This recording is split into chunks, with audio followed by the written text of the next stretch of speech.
आज हम सोचते हैं कि बच्चा कॉलेज जाएगा, डॉक्टर बनेगा, पैसा कमाएगा, इंजीनियर बनेगा, पैसा कमाएगा, प्रोफेसर बनेगा, पैसा कमाएगा। हाँ हाँ, मैं मानता हूँ भरगैन वालों, अगर बच्चा डॉक्टर बन गया तो पैसे कमाएगा, बच्चा इंजीनियर बन गया तो पैसे कमाएगा, बच्चा प्रोफेसर बन गया तो पैसे कमाएगा, लेकिन वो ताज तुम्हें नहीं दिला सकता जो ताज एक हाफिज कुरान के माँ बाप को अल्लाह कयामत में अता फरमाएगा, जो एक आलिम दीन के माँ बाप को अल्लाह कयामत में अता फरमाएगा। मन क़रा अल कुरान व अमिला बिमा फीह यलबिसु वालिदाहु ताजन यौमल क़ियामती दौहु अहसनो का दौइ शम्स, जो कुरान पढ़े और उस पर अमल करे अल्लाह उसके माँ बाप को ऐसा ताज अता फरमाएगा जिसकी रोशनी आसमान के चांदो सूरज से भी ज्यादा होगी। तो कुरान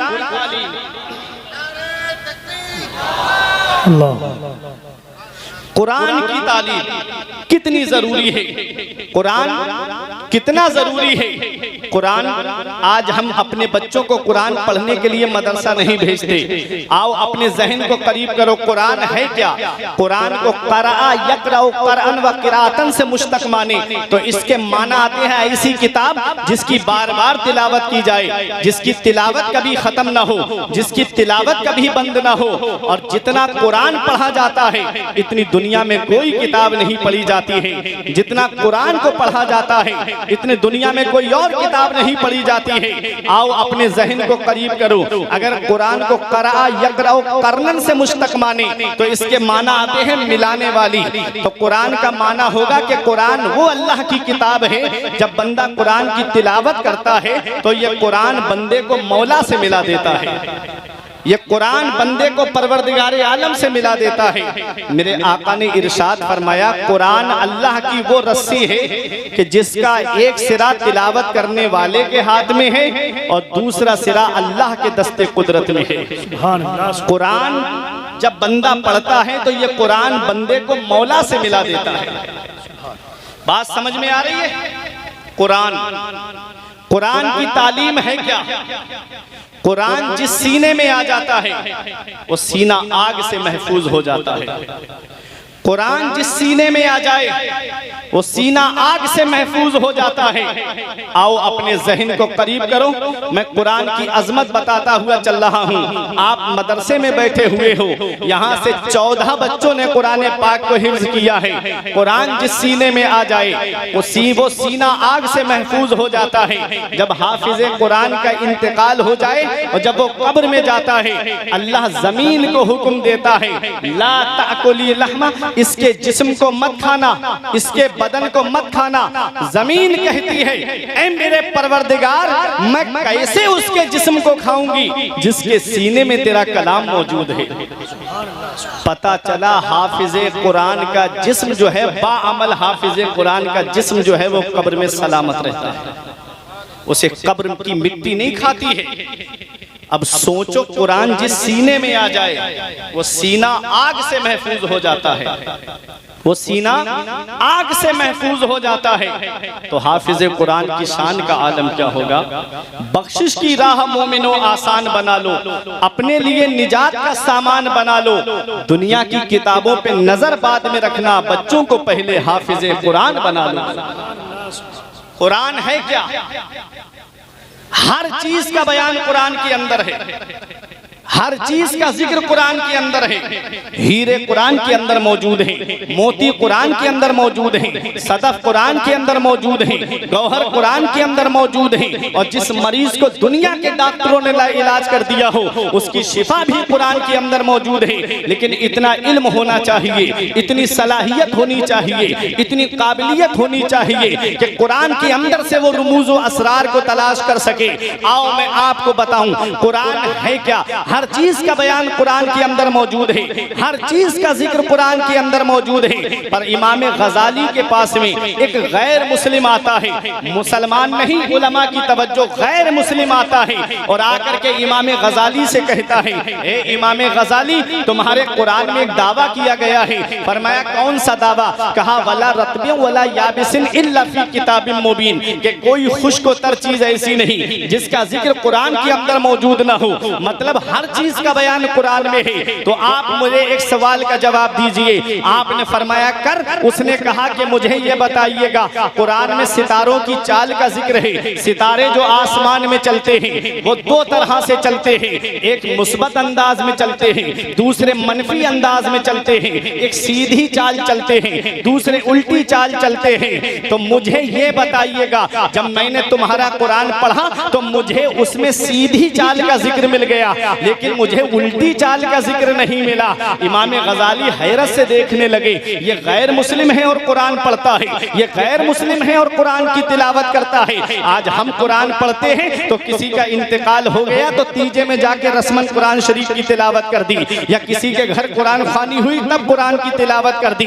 गैर मुस्लिम जब कुरान पढ़ता है तो उसमें से कुछ तलाश करने के लिए कुरान पढ़ता है। देख लो गैर मुस्लिम, जब अल्लामा सदरुल फाजिल नईमुद्दीन मुरादाबादी से एक आर्या का मुनाजरा हुआ था तो उस आर्या ने खड़े होकर कहा था, मौलाना तुम हमसे मुनाजरा करने आए हो, तुमको पता है हमें तुम्हारे कुरान के 14 सिपारे जुबानी याद है, अगर तुमको हमारी किसी किताब का एक पाठ याद हो तो वो हमको पढ़ करके सुना दो। अल्लामा सदरुल फाजिल नईमुद्दीन मुरादाबादी ने कहा, अब भी तेरी समझ में नहीं आया?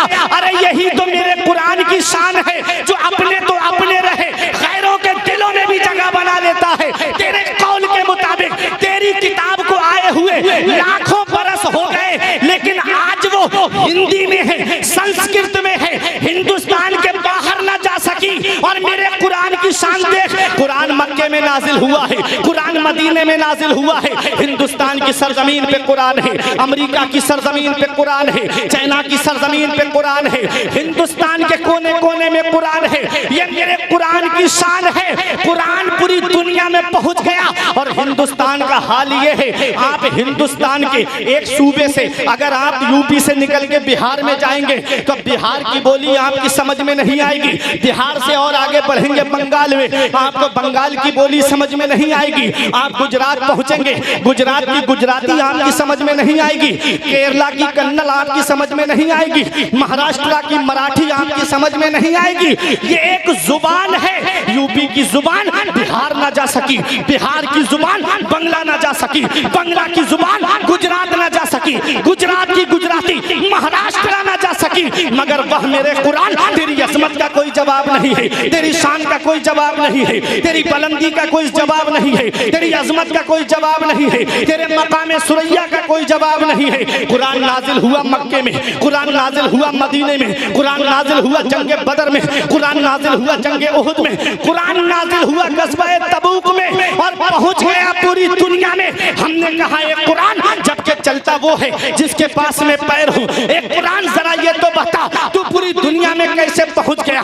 जब तू नाजिल हुआ था तो इंटरनेट का जमाना नहीं था, मीडिया का जमाना नहीं था, सैटेलाइट का जमाना नहीं था, अखबार का जमाना नहीं था।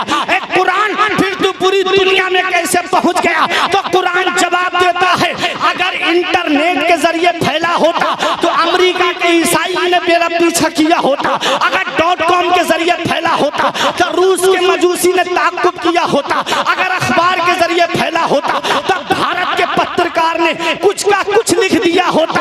हमने कहा फिर फैला कैसे? तो कुरान जवाब देता है, अखबार के जरिए नहीं, हाफिज़े कुरान के जरिए फैला।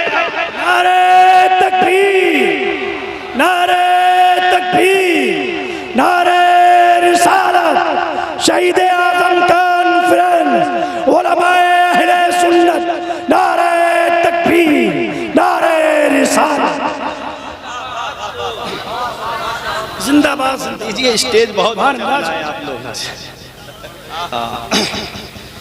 हाफिज़े कुरान के जरिए फैल गया। और सुनो, मेरे आका के दौर में 700 हुफ़ाज़े किराम थे। कितने हाफिज बने थे आका के दौर में? 700। नबी ने सबको जगह जगह पहुंचाया, जहां जहां गए वहां वहां कुरान की तालीम पहुंच गई।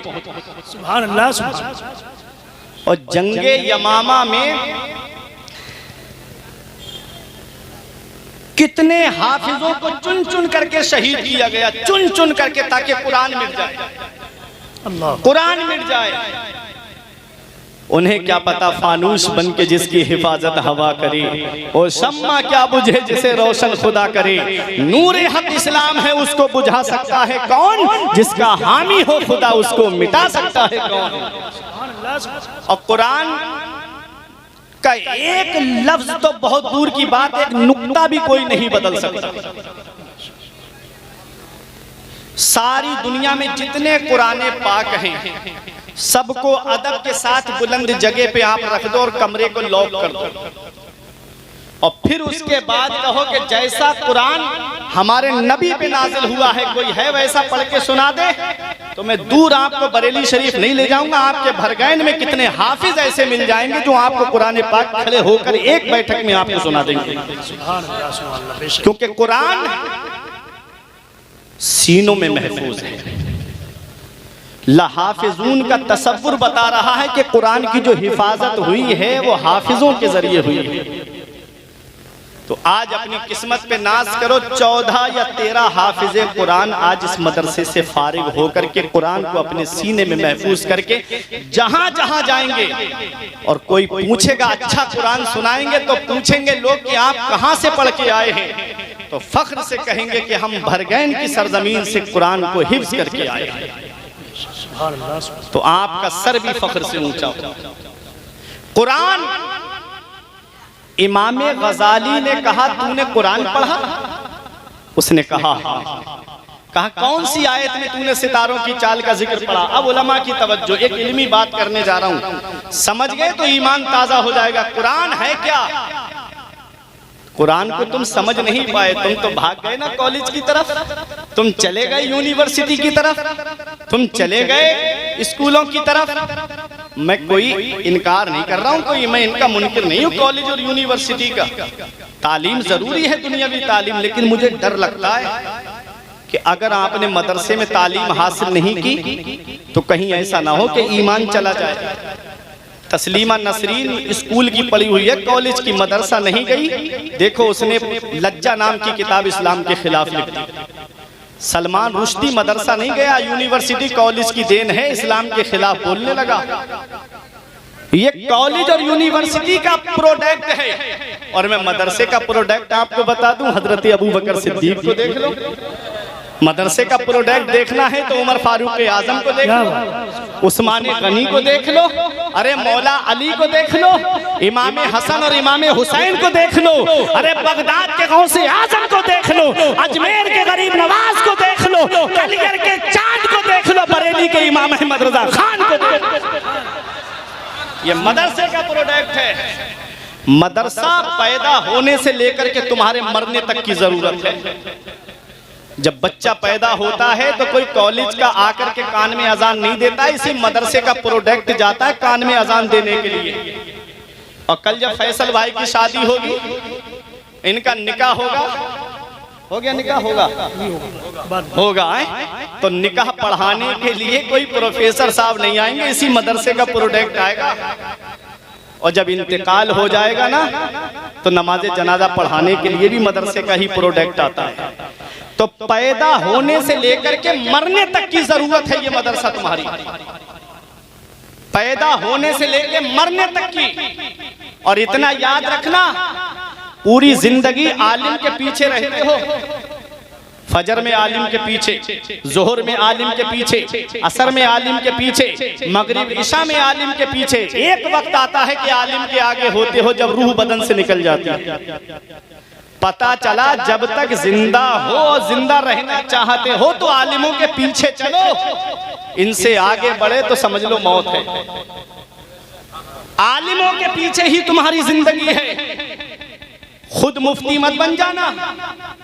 5 मिनट की क्लिप सुन के कहते हो मैं बुखारी पढ़ ली मैंने, अरे मैंने मिशकात पढ़ ली, मैंने ऐसा मसला देखा 5 मिनट में। इन उलमा से आप पूछो 12, 13, 14 साल लग जाते हैं मदरसे में, फिर भी ऐसे मसाइल हैं शरीयत के आधे मसाइल के लिए किताबों की जरूरत पड़ जाती है, तब भी समझ में नहीं आते। एक एक मसले को समझने के लिए कई किताबों का सहारा लेना पड़ता है। अब है क्या हाल, पहले मुर्गा जो होता था वो 6 महीने में तैयार होता था, है ना, 6 महीने में तैयार होता था तब किसी मेहमान के आगे रखा जाता था। अब 40 दिन में तैयार होके आ जा रहा है। 40 दिन में कैसे इंजेक्शन लग रहे हैं, कैसे केमिकल खिलाया जा रहा है उनको। 40 दिन में पूरा मुर्गा तैयार। हमारे बुजुर्ग बैठे, पूछो पहले मेहमान के आगे जो मुर्गा रखा जा रहा, घर में बच्चा पलता था 6 महीने 7 महीने हो जाते तब कहीं होता था मेहमान के आगे रखने के लायक। 40 दिन में मुर्गा पूरा। 14-15 साल लग गए इन उलमा को मदरसे में जूतियां घिसते घिसते, तब कहीं जाकर के ये आलिम बने और हाफिज बने। आज तुम 5 मिनट की क्लिप सुनकर के जो है अपने आप को मुफ्ती समझते हो। जो जिसका काम है उसी को जेबा देता है। अगर सोफे का काम करने वाले को ला करके आप जो है मकान बनवाओ तो क्या वो बना पाएगा? और मकान बनाने वाले से कहो सोफे बना दे, क्या बना पाएगा?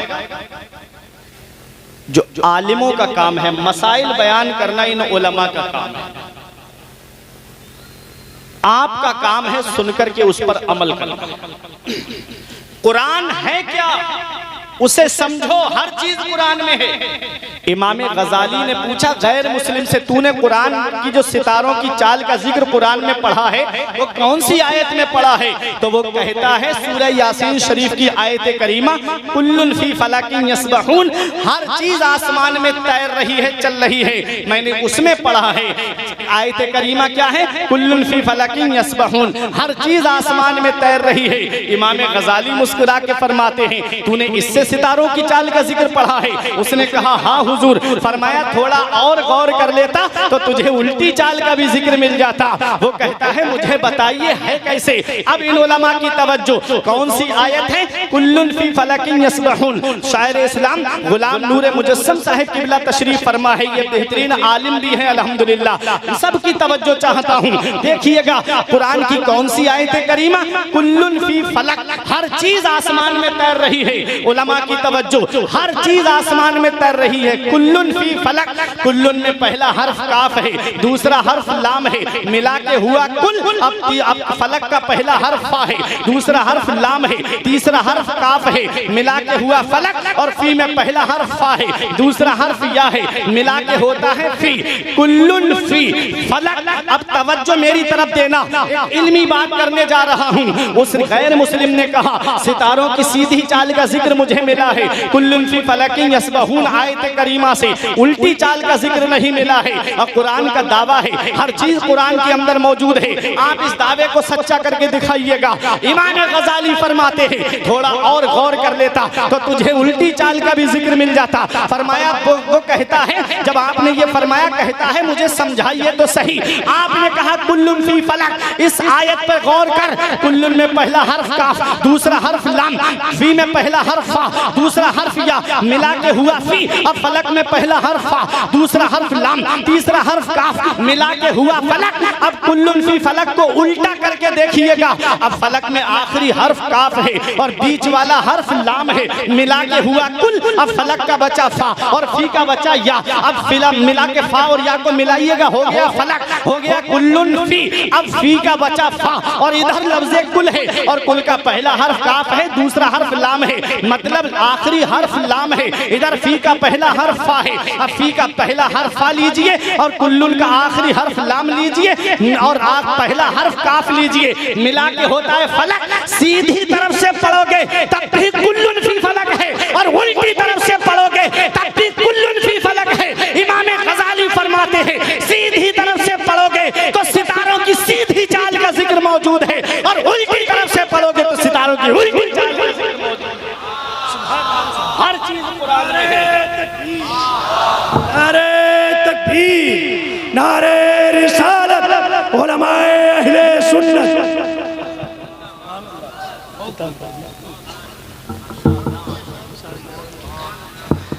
हर चीज कुरान में है, हर चीज कुरान में है, हर चीज का बयान कुरान में है। क्या आज हम अपनी जिंदगी कुरान के मुताबिक गुजार रहे हैं? क्या आज हमारी जिंदगी कुरान के मुताबिक चल रही है? सुने, मैं अब तकरीर सिग्नल हो गया मुझे, वरना मैं कुरान पे बताता कि कुरान है क्या। लेकिन सुनिएगा, एक बात बता दूं, कुरान हर चीज कुरान में है। सबसे पहला हवाई जहाज जिसने बनाया था वो भी एक कलमा पढ़ने वाला, कुरान पढ़ने वाला ही था। 1969 के अंदर 3 लोग चांद पर गए थे, Neil Armstrong, Edwin Aldrin, Colin Bush. Japan ने कहा मेरी तहकीक है, अमेरिका बोला मेरी तहकीक है। हमने कहा ये तो तुम अब दावा कर रहे हो, हमारे कुरान ने 1450 साल पहले बता दिया था कि 3 लोग चांद पर जाएंगे। कुरान ने ये भी बता दिया था कि वो किसी चीज पे सवार होकर जाएंगे। कुरान ने ये भी बता दिया था कि मुसलमान नहीं बल्कि गैर मुस्लिम जाएंगे। ये हमारा कुरान है। कुरान की आयत वल कमर इज़्ज़त तसक लतरकबुन्ना तबकन अन तबक फमा लहुम ला युमिनून। माहे कामिल की कसम, चांद की कसम, तुम जरूर जरूर सवार होकर जाओगे। तबकन अन तबक, स्टेप बाई स्टेप, जीना ब जीना। फमा लहुम ला युमिनून, तुमको क्या हो गया कि तुम ईमान नहीं लाते। देखो कुरान ने क्या बताया, क्या बताया। मैं वाकया सुना के भी आपको उछाल सकता हूं, लेकिन कुरान जिसकी तालीम से आज हम दूर हो गए वो है क्या। सुनिएगा, कुरान ने कहा माहे कामिल की कसम। सूरह रहमान में अल्लाह ने फरमाया या माशरल जिन्न वल इंस इन इस्ततातुम मिन अक़तारिस समावाति वल अर्द फनफुजू ला तनफुजूना इल्ला बिसुल्तान फबिअय्यि आलाई रब्बिकुमा तुकज़्ज़िबान। ऐ जिन्न और इंसान के गिरोह, अगर तुम आसमान के किनारों से गुजरना चाहो तो गुजर जाओ, जहां जाना चाहते हो वहां चले जाओ, जहां जाओगे वहां अल्लाह की बादशाहत पाओगे। तो पता चला इंसान चांद पे जाएगा और 3 लोग गए। हमारे कुरान ने बता दिया लतरकबुन्ना, जरूर जरूर तुम सवार होकर जाओगे। किस पर सवार होकर गए? मिशन अपोलो 11 पे सवार होकर के गए। ये सबसे पहला हवाई जहाज किसने बनाया? सबसे पहला हवाई जहाज हजरत अब्बास बिन फरनास ने मस्जिद कुर्तुबा के अंदर कुरान पढ़ करके परिंदे का तसव्वुर लेकर के सबसे पहला हवाई जहाज हजरत अब्बास बिन फरनास ने बनाया है। सबसे पहली घड़ी किसने बनाई है? सबसे पहली घड़ी हजरत यूसुफ बिन अम्र ने बनाई है, जिसे मस्जिद कुर्तुबा में नहीं लगाया गया बल्कि दमिश्क की जामा मस्जिद में लगाया गया। सबसे पहला कागज किसने बनाया है? सबसे पहला कागज हजरत अब्बास बिन फरनास ने बनाया है। पहले कागज रुई से बनता था, आज कागज दरख्त से बनता है। अब पेड़ काट के मशीन में डाला जाता है, उसे बारीक पीस दिया जाता है, उस पे केमिकल लगा करके कागज तैयार होता है। जब कागज तैयार हो जाता है तो कोई ABCD उस पे लिखता है, कोई छोटा आ बड़ा आ लिखता है। अब बच्चा पढ़ने के बाद में आला डिग्री हासिल कर लेता है। वक्त कम है मेरे पास, मुख्तसर बता रहा हूँ। जब बच्चा पढ़ने के बाद में कोई डॉक्टर बनता है, कोई इंजीनियर बनता है, कोई प्रोफेसर बनता है। अब बनने वाला तो AC रूम में बैठा है, बनाने वाला कमरे में बैठा है और बैठ करके वहां पर आईफोन चला रहा है, फॉर्च्यूनर कार से घूम रहा है और बनाने वाला नालियों में पड़ा हुआ है, घर में रखा हुआ है।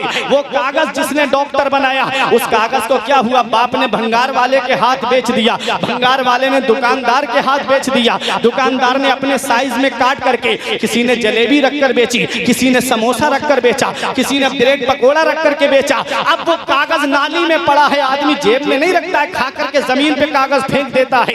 बनने वाला AC में बैठा है, बनाने वाला नाली में पड़ा हुआ है। ऐ भरगैन वालों, सेम मशीन है, सेम केमिकल है, सेम दरख्त है, लेकिन उस पर छोटा आ बड़ा आ लिखा हुआ नहीं है, बल्कि लिखा है बिस्मिल्लाहिर्रहमानिर्रहीम। कोई आलिम फतवा नहीं देगा, कोई मुफ्ती फतवा नहीं देगा। अल्लाह कुरान में फरमा रहा है ला यमस्सुहु इल्लल मुताहरून, जब तक वुजू ना हो इस कागज को हाथ भी मत लगाना। ऐ भरगैन वालों, जब कागज पर कुरान लिख जाए तो कागज अजमत वाला हो जाए। तो जिन हाफिजों के सीने में कुरान के 30 पारे, उन हाफिजों की शान का आलम क्या। नारे तकबीर, नारे रिसालत, शहीद आज़म कॉन्फ्रेंस, नारे तकबीर। कागज पे कुरान लिख जाए तो कागज अजमत वाला हो जाए। रब फरमाता है जब तक वुजू ना हो हाथ मत लगाना इसे। तो जब कागज पे कुरान आ जाए तो कागज अजमत वाला हो जाए, जिन हाफिजों के सीने में कुरान के 30 पारे, उन हाफिजों की शान का आलम क्या हो।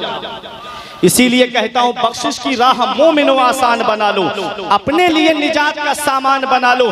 दुनिया की किताबों पे नजर बाद में रखना, बच्चों को पहले हाफिजे कुरान, बच्चों को पहले हाफिजे कुरान बना लो। अब एक हदीस सुनो, तकरीर मेरी खत्म। पैगंबर इस्लाम इरशाद फरमाते हैं जो कुरान हासिल करे और हर मामले में कुरान को आगे रखे, मन जालहू अमामहू कादहू इलल जन्नह। नबी फरमाते हैं जो हर मामले में कुरान को आगे रखे, कुरान उसको जन्नत में ले जाएगा।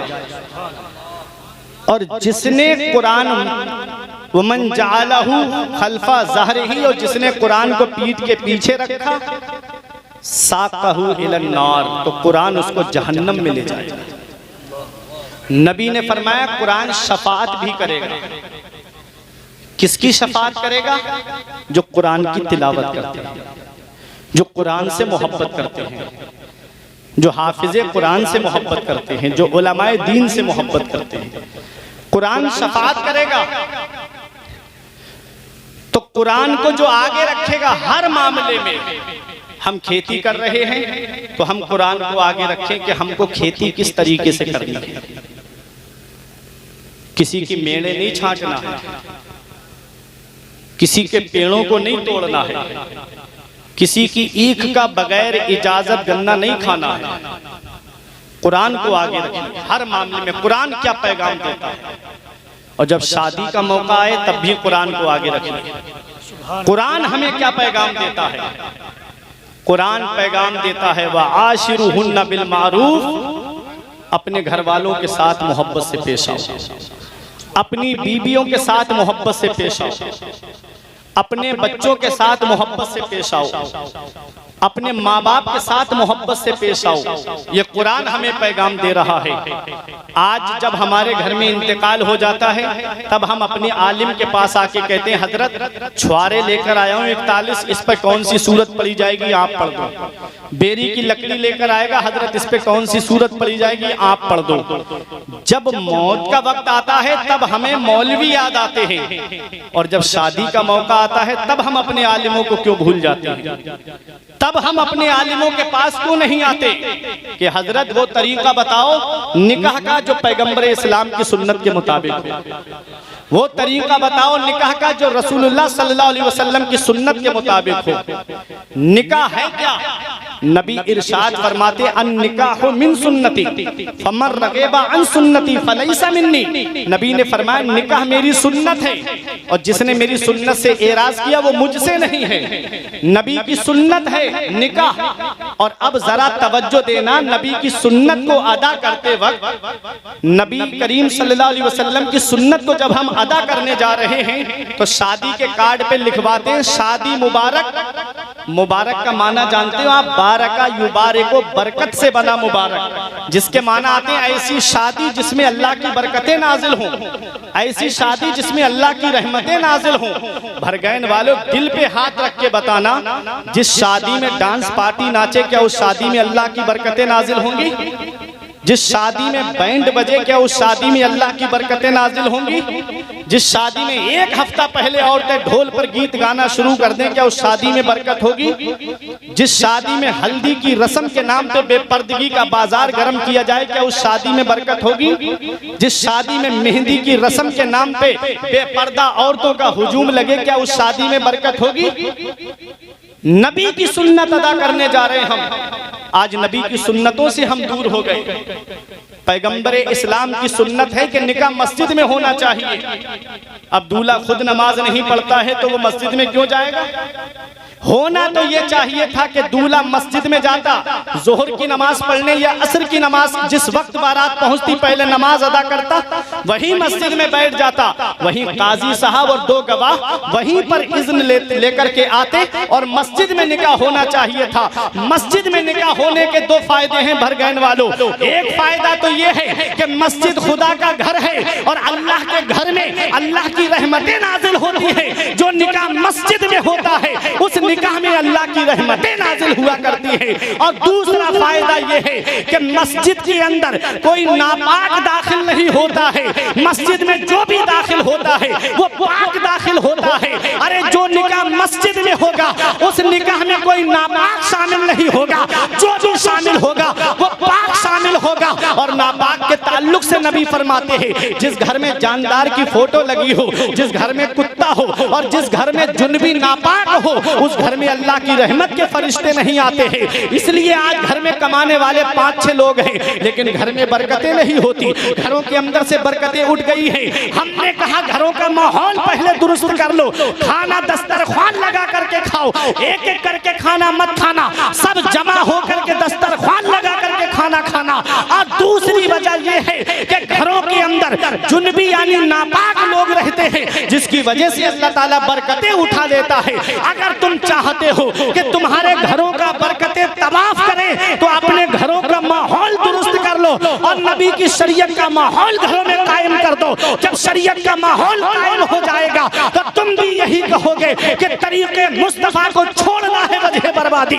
इसी से कौम दुनिया में हुई इक्तिदार अपनी हमें करनी है। शहंशाह बतहा की रजा जोई वो अपने हो गए तो रहमते परवरदिगार।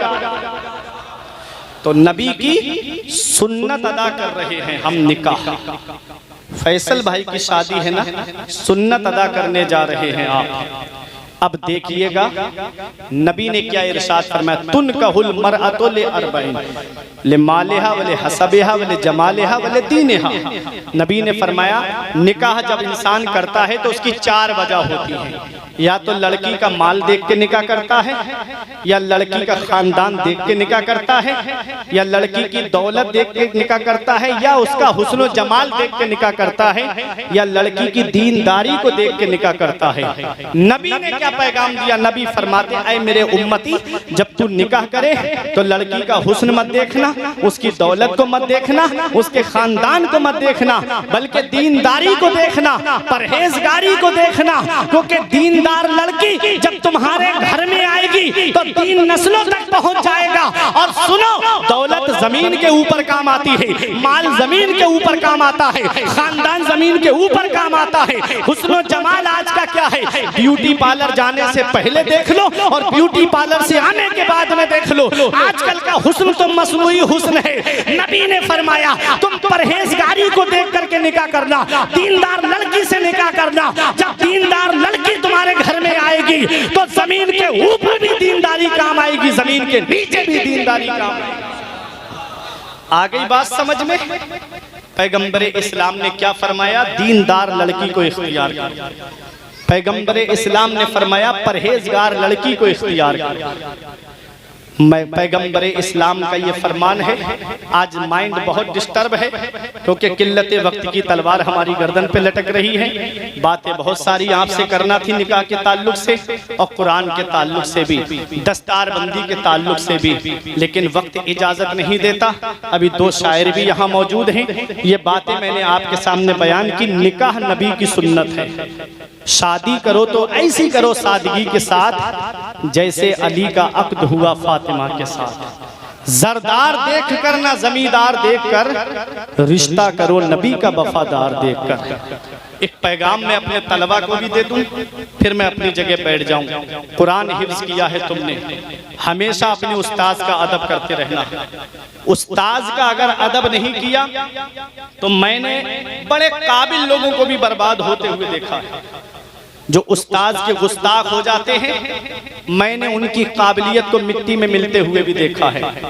कितने ऐसे मेरे साथी भी हैं कि जो जिनका आज कोई नाम तक नहीं लेता। अदब से जिंदगी बनती है, जन्नत भी जहन्नम भी। अदब से जिंदगी बनती है, जन्नत भी जहन्नम भी। अदब बहुत जरूरी है। इमाम आजम अबू हनीफा के उस्ताद शेख हम्माद हैं। और आपका घर जो कूफे में था ना, 16वीं गली में था। जैसे आप दिल्ली में जाएंगे तो अलग अलग सेक्टर बने होते हैं ना, 1 नंबर गली, 2 नंबर गली, 3 नंबर गली। 16वीं गली में था घर हजरत इमाम आजम अबू हनीफा का।